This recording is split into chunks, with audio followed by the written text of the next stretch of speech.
Hey guys, just thought I'd do a quick video discussing about scouting. I know there's a lot of information on the net on how to do it, but I thought I'd make a video about it so people can go through and see what I did. What I basically have done is with my Sheffield Wednesday save, I'm actually going to show this save and my viewers save because it sort of gives two different points of views on the different levels of scouting that's available to you. Sort of a good team with a lot of scouts available, and a lower league team where you can't have the range of scouting or the quality of scouts that you might like to have. So in this one I'm allowed 13 scouts, but at the moment I only have 10. The scouts that I have are basically all listed here, and what I've actually done is I've actually set up a little notepad with a list of the different positions in that. So this is the actual notepad that I have. So I basically just wrote down both, so I have it all in one position. And what I have is I have one guy as my head scout. You can, if you want, you can actually set up a guy to be your next opposition scout if you actually use that. I personally don't. But if you are going to set someone up to be your next opposition scout, you want judging player potential and tactical knowledge. And then when you'll get a lot more accurate reports back from your scouts. What I've then done is I then split it down to first team scouts and youth team scouts. When I say first team scouts, these are players looking for players from my first team that would go straight in and actually fill the position straight away. When I say youth team scouts, it's basically players that I'll bring in the future that will start getting a little bit of playing time and then gradually progress to become first team player down the line. Now, a lot of people say, what skills do you need for a scout? So for example, with my head scout, which is this guy, he's got 20 in judging player ability, 20 in judging player potential, 20 in level of discipline, and 19 in tactical knowledge. Discipline seems to be the very important thing. It means that they're actually disciplined enough to, when you send them to a far country, that they're actually going to spend their time scouting rather than staying in one place. They're going to be disciplined enough to try and find as much as they can. So this guy's my head scout. With the other ones that I have, I basically set them up so people that have better judging player ability are my first team scout, and people that have better judging player potential are my youth team scouts.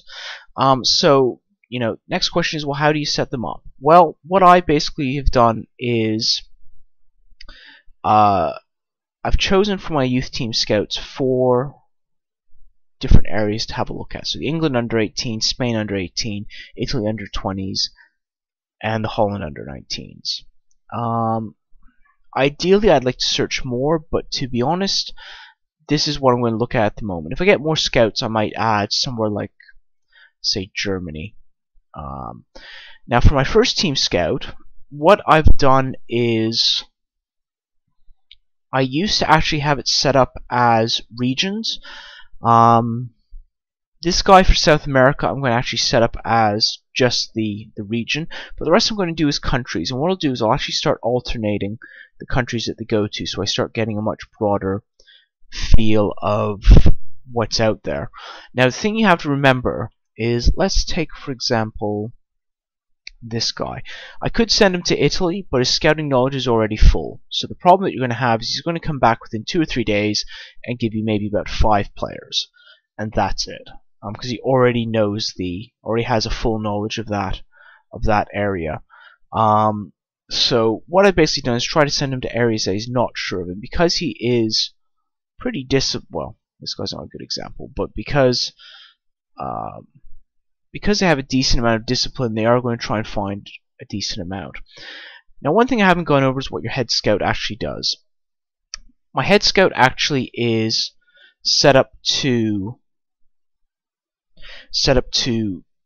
basically scout the world, as well as scout any players that are out on loan. So he'll compile scout reports for that. He also acts as sort of a cross-checker. So any of the players that are found by my scouts that look like they have good potential, this guy's job is basically to go scout them, to go check them out, watch them play matches, see how they do, and then after that he can come back and he'll sort of have the final say on whether I want to sign them or not. He's sort of my most trusted scout that I have because of his skills that he has. Another thing that's worthwhile looking at is the information screen. With this, recruitment is the big thing. So obviously his best skills are club players knowledge and recruitment, and this is why I trust him. Although his reputation is unproven, I have heard that reputation does play a big part of it, but this guy is my main scout. Whatever he says, if he says this guy is going to be a star of the future, I'm going to trust that he's going to be a star of the future. Ideally I'd like to get someone who had tactical knowledge of the same formation as I play, but that would be an ideal situation. You kind of have to take what you're. Now with my viewer's save, it's actually a slightly different kettle of fish. The main reason being is obviously the actual stats available for my scouts and that obviously aren't as good as the one I have at Sheffield Wednesday, because we're just a team in the second division, so we're not going to get that much. The other problem obviously is the scouting range. Here I'm allowed to scout within players of this continent, so South America. Now basically I've got once again a head scout, and then I've got players who are looking for my first team and then my youth team. Now the nice thing about this is I can actually send my 2 youth team scouts to Brazil under-20s and the under-23s.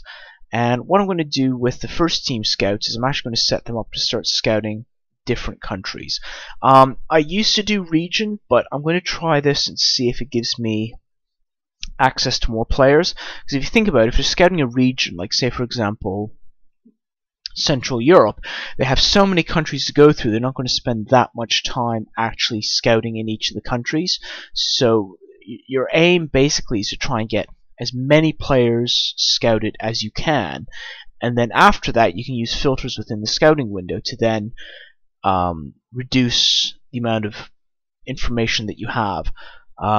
You want to try and you can thin it out by what the potential is, certain positions, certain skills that they have, etc., etc. So once again, with the scouts that I have, if I go to the scouting window, you can see most of them have a pretty good. A lot of these scouts are actually Argentinian, so that's why they have a very good knowledge of Argentina. But once again, I've sent this guy to Argentina because he doesn't have any scouting knowledge there. It's a bit of a risk because obviously his discipline isn't as high, but if I sent this guy, for example, to Argentina, he would just come back within a few days and say, here are your 4 players that you know about. And the stats that they have aren't great, but you kind of have to take what you can get. And then what I'll start doing is I'll start actually rotating them between the different countries that are available, because I haven't even scouted places like Ecuador yet, or Peru, things like that. Paraguay I think is going to be one of the places I'm going to have a look at, just for the fact in one of my other saves Paraguay actually won the World Cup. So I'm hoping that sort of follows onto this save as well. I hope this has helped. I hope this explains sort of the theory behind setting your scouts up. Scouting is a very important part of sort of building your team for the future.